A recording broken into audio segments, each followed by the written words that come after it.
Good evening. आज का जो टॉपिक है वो है हुक का नियम। आज आप लोगों के लिए हम हुक का नियम टॉपिक लेके आए हैं कि हुक का नियम क्या होता है। हुक के नियम के बाद उसी में आप प्रत्यास्था गुणांक समझेंगे। प्रत्यास्था गुणांक के बाद प्रत्यास्था गुणांक के प्रकार जानेंगे और प्रत्यास्था गुणांक के तीन प्रकार होते हैं। जैसे प्रतिबल और विकृत के 3 प्रकार होते हैं वैसे ही ये भी है ना। तो आज का टॉपिक मेन है हुक्स लॉ।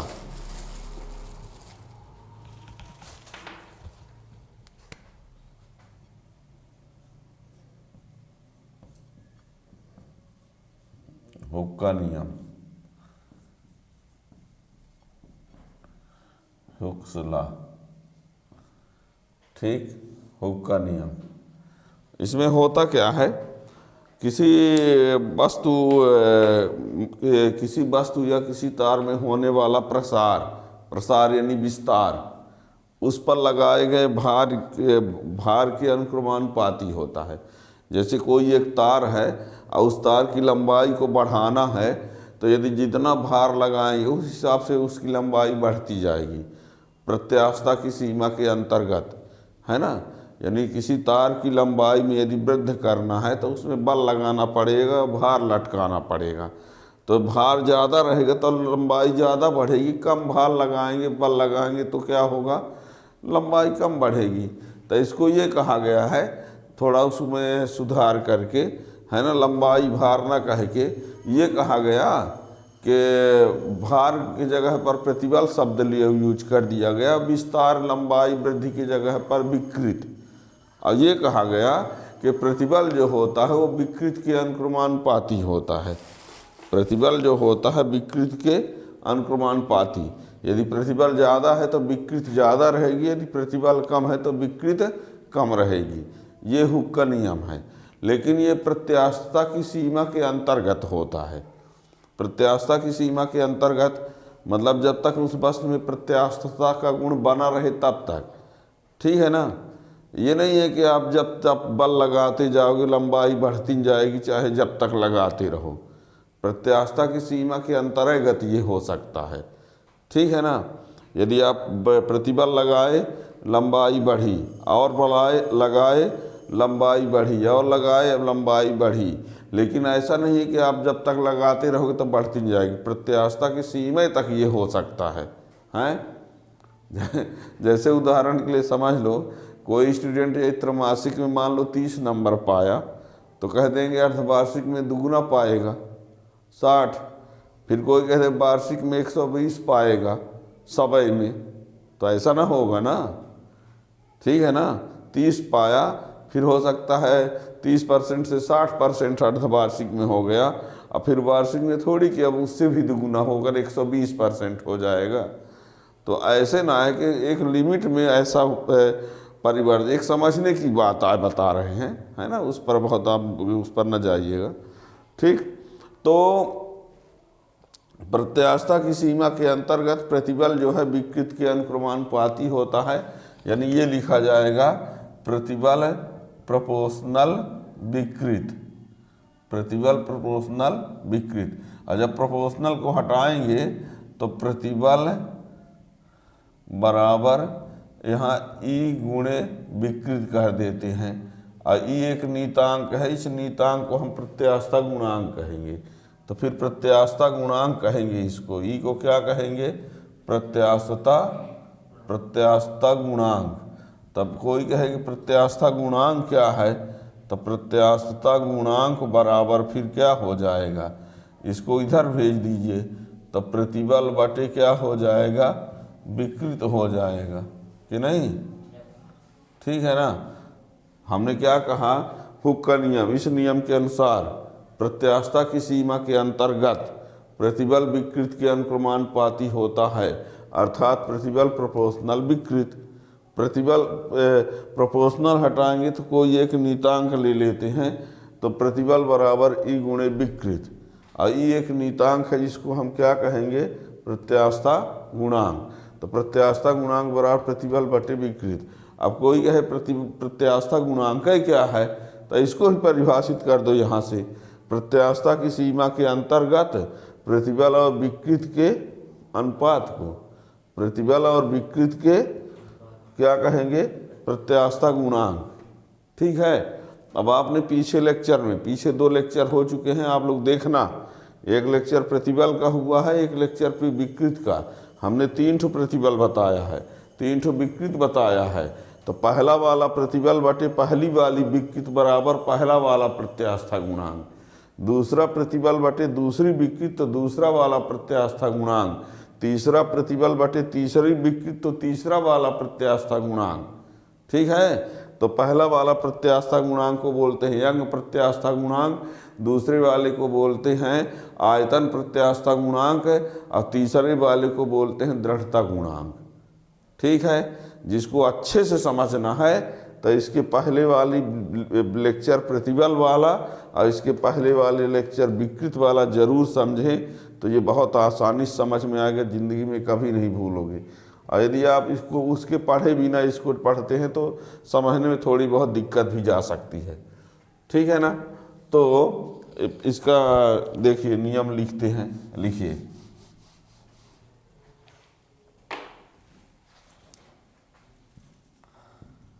इस नियम के अनुसार, इस नियम के अनुसार प्रत्यास्थता की सीमा, इस नियम के अनुसार प्रत्यास्थता की सीमा के अंतर्गत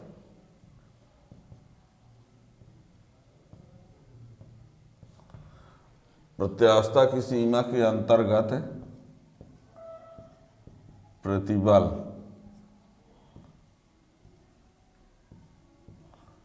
प्रत्यास्थता की सीमा के अंतर्गत प्रतिबल विकृत के अनुक्रमानुपाती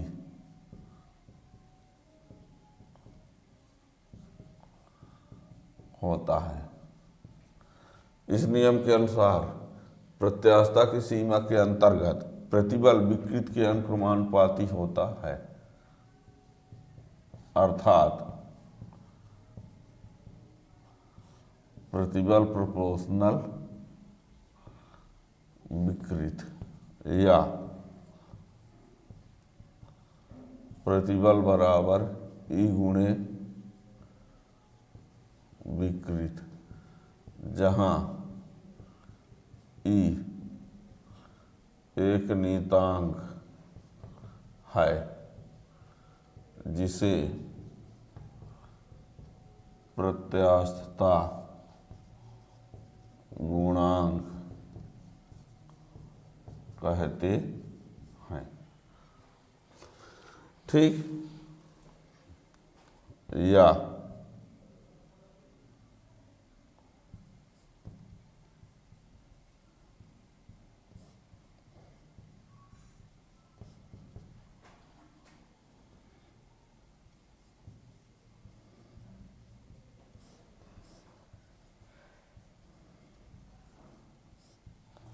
ये हो गया ई बराबर ये प्रतिबल बटे विकृत। स्पष्ट है कि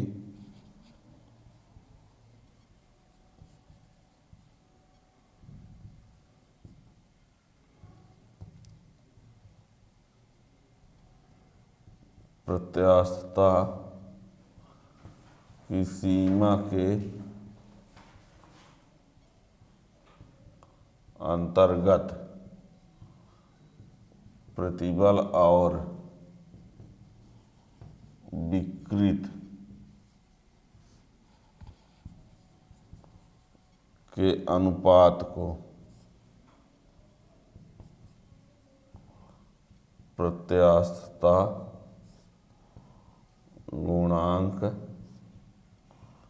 कहते हैं। ये बात यहाँ से स्पष्ट है कि प्रत्यास्थता की सीमा के अंतर्गत प्रतिबल और विकृत के अनुपात को प्रत्यास्थता गुणांक कहते हैं।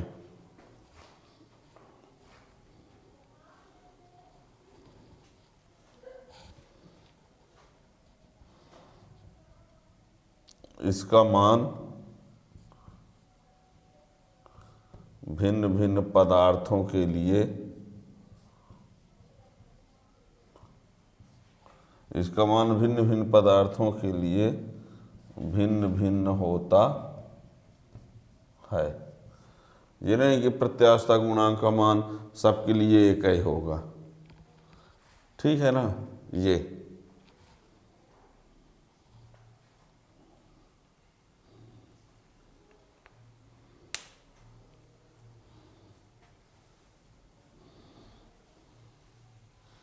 ठीक है।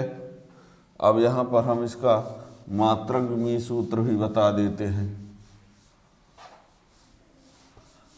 हो गया। प्रत्यास्थता गुणांक का मात्रक क्या होगा देखना।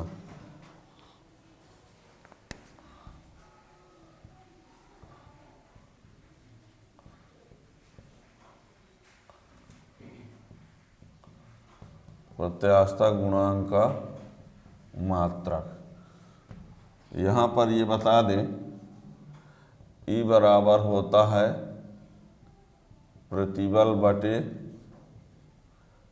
विकृत। प्रतिबल का क्या होता है, न्यूटन प्रति मीटर स्क्वायर, और ये मात्रकहीन है, ये क्या होता है, तो न्यूटन प्रति मीटर स्क्वायर।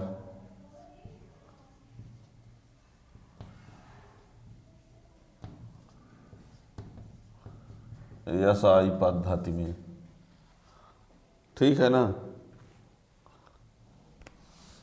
और यही क्या हो जाएगा,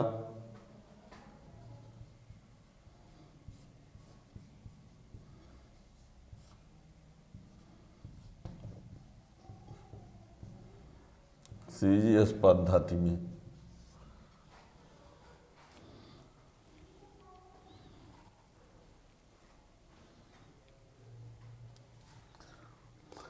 ई बराबर प्रतिबल बटे विकृत। प्रतिबल का होता है न्यूटन पर मीटर स्क्वायर, अब विकृत मात्रकहीन है तो न्यूटन पर मीटर स्क्वायर, इसी को न्यूटन पर मीटर स्क्वायर, न्यूटन मीटर में ये एसआई में, न्यूटन के बदले डायन, मीटर के बदले सेंटीमीटर, एसआई पद्धति में यही हो जाएगा, है ना।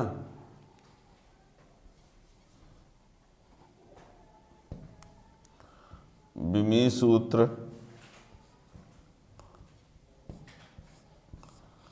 विमीय सूत्र तो ई बराबर, ये भी वही प्रतिबल बटे विकृत, तो इसका क्या होता है, M L minus one T minus two, और ये तो M zero L zero T zero, तो वही M L minus one T minus two. यही दाब का भी होता है।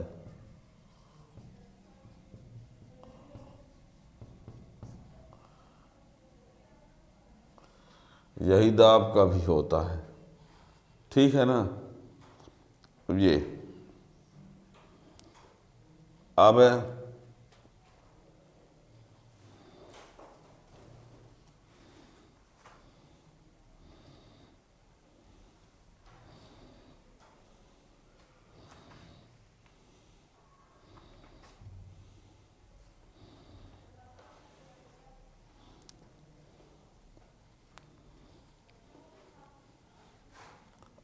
प्रत्यास्थता गुणांक के प्रकार।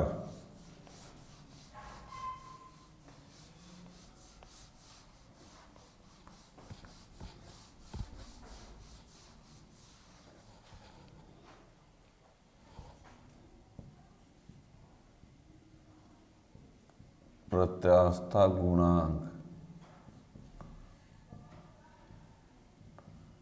के प्रकार, तो ये तीन प्रकार के होते हैं,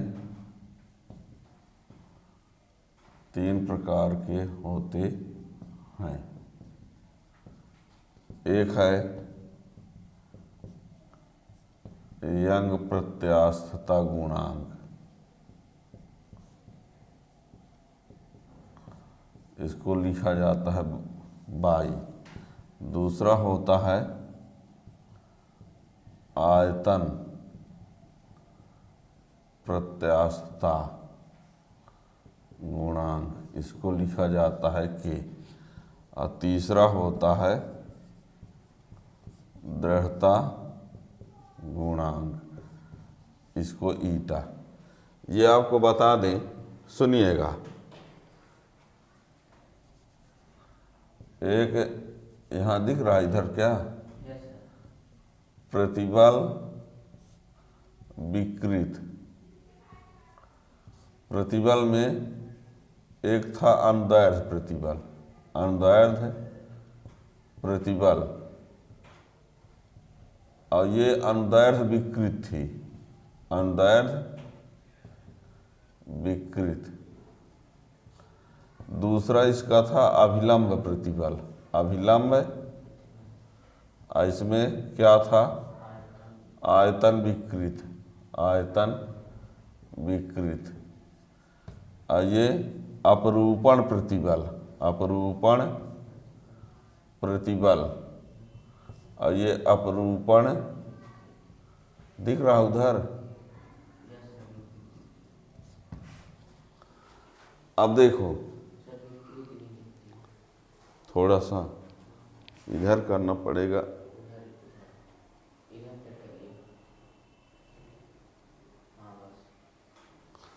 तो देखिए यहाँ पर आपको बता दें, एक होता है प्रतिबल, एक विकृत।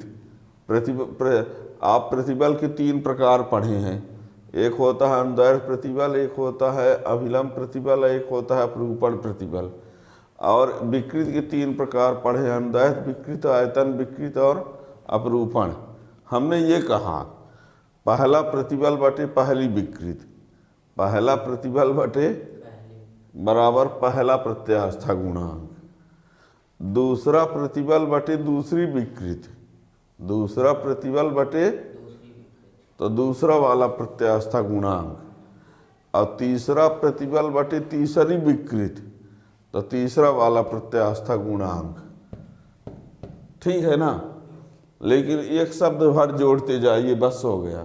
प्रत्यास्था की सीमा के अंतर्गत, ये शब्द सब में लगाते जाइए कि प्रत्यास्था की सीमा के अंतर्गत अनुदैर्ध्य प्रतिबल और अनुदैर्ध्य विकृत के अनुपात को क्या कहेंगे, आयतन यंग प्रत्यास्था गुणांक। और दूसरे में क्या कहेंगे, प्रत्यास्था की सीमा के अंतर्गत अभिलंब प्रतिबल और आयतन विकृत के अनुपात को क्या कहेंगे, आयतन प्रत्यास्था गुणांक। और तीसरे में कहेंगे प्रत्यास्था की सीमा के अंतर्गत अपरूपण प्रतिबल और आयतन विकृत के अपरूपण प्रतिबल और अपरूपण विकृत के अनुपात को दृढ़ता गुणांक। इसको बाई से प्रदर्शित किया है, इसको के से, कैपिटल के, और ये दृढ़ता गुणांक ईटा। ठीक है ना। तो हम इसके बारे में थोड़ा और डिटेल बता रहे हैं, है ना। तो देखिएगा,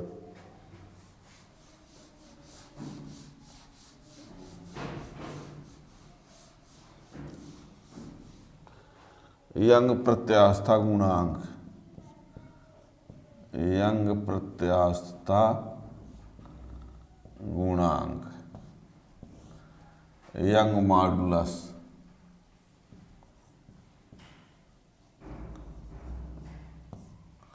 तो इसमें लिखेंगे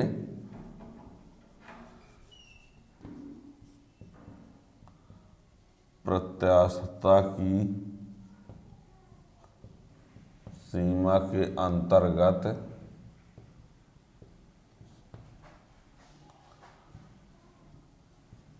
अनुदैर्ध्य प्रतिबल और अनुदैर्ध्य विकृत के अनुपात को यंग प्रत्यास्थता गुणांक कहते हैं। इसे बाई से दर्शाते हैं, अर्थात y बराबर अनुदैर्ध्य प्रतिबल बटे अनुदैर्ध्य विकृत। ठीक है,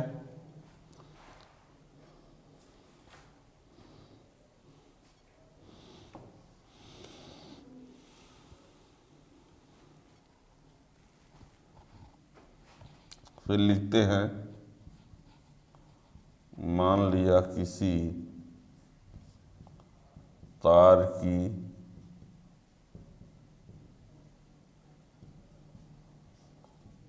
प्रारंभिक लंबाई L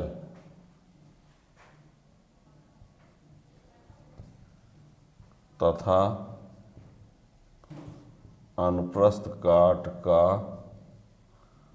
क्षेत्रफल A है। एक कोई तार है और उसकी लंबाई क्या है, कैपिटल L है, और अनुप्रस्थ काट का क्षेत्रफल A है।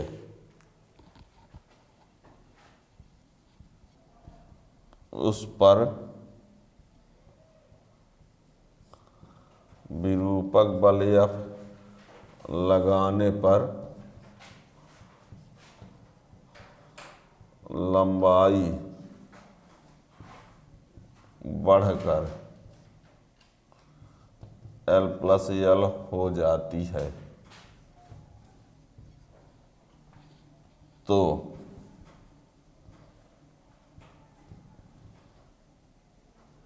अनुदैर्ध्य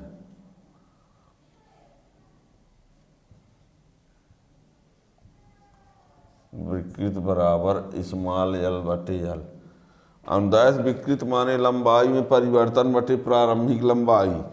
अब बताओ, लंबाई बाद में L+L हो गई, अब पहले कितनी थी L, तो परिवर्तन कितना आया हुआ, बढ़ी कितनी, स्मॉल l। तो स्मॉल l बटे कैपिटल L तथा अनुदैर्ध्य प्रतिबल बराबर F बटे A। ये समीकरण 2, ये समीकरण नंबर 3। देखना, अनुदैर्ध्य प्रतिबल बराबर बल बटे क्षेत्रफल, अनुदैर्ध्य विकृत बराबर लंबाई में परिवर्तन बटे प्रारंभिक लंबाई। अभी इस मान को और इस मान को यहाँ पर रख देते हैं तो क्या हो जाएगा, देखना।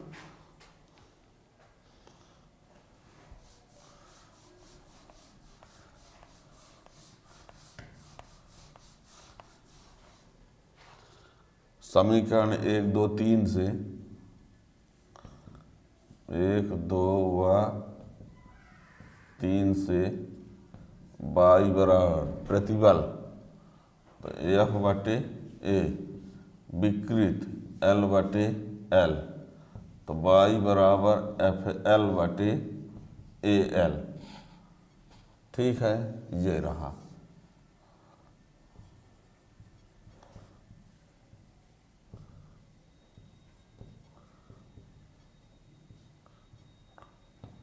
काट, यदि अनुप्रस्थ काट की त्रिज्या R है तो A बराबर पाई R स्क्वायर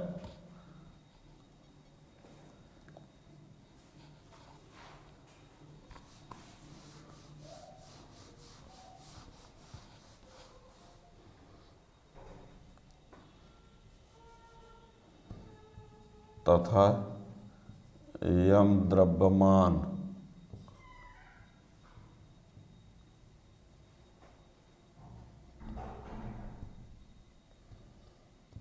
को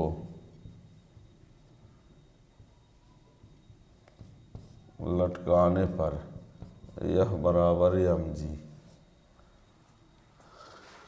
यम द्रव्यमान का भार लटका दिया जाए तो यह बराबर mg हो जाएगा।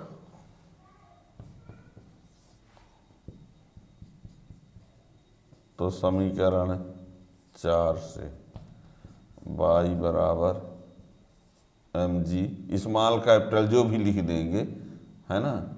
स्मॉल ले लेते हैं, लीजिए स्मॉल रहेगा तो स्मॉल, और ये l बटे पाई आर स्क्वायर l।